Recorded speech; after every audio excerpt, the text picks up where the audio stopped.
Leurs fermes sont voisines, leurs idées communes.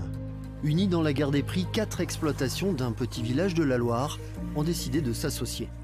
C'est toujours un peu compliqué de valoriser le lait. Du coup, nous, on a choisi de faire une fromagerie. Du coup, on est maître de notre production. On choisit le prix qu'on se paye.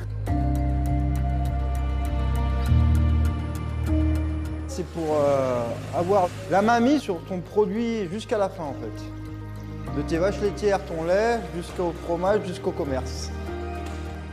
La fromagerie des 4 fermes, c'est peut-être le bon cheval de bataille pour la juste rémunération des agriculteurs.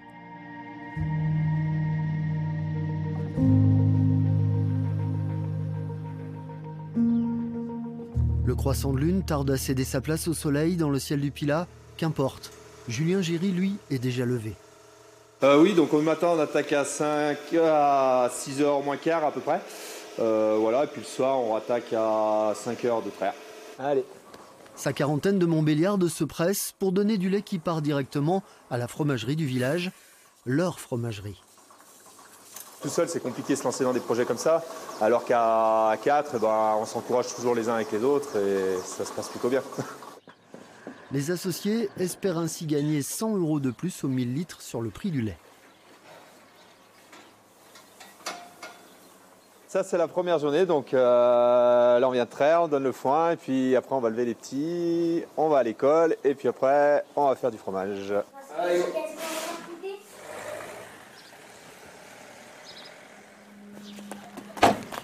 Il y a une trentaine de petits à l'école aujourd'hui.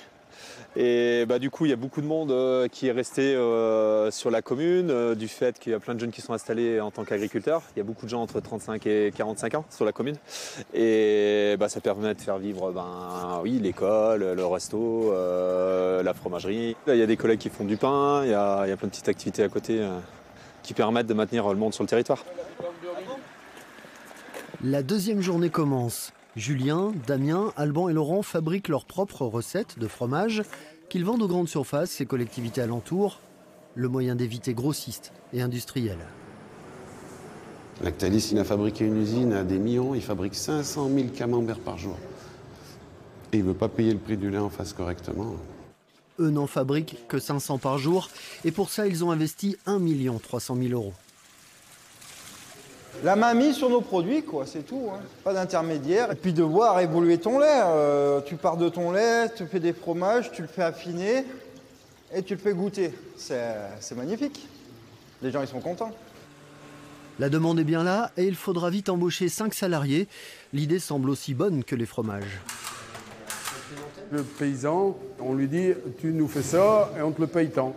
Voilà. Et après, tu te débrouilles avec ce qui reste. S'il en reste, il reste. S'il ne reste pas, eh bien, on part dans le trou et on ferme les fermes. Mais si on ramène des jeunes, on maintient notre école. Si on maintient les associations, on maintient...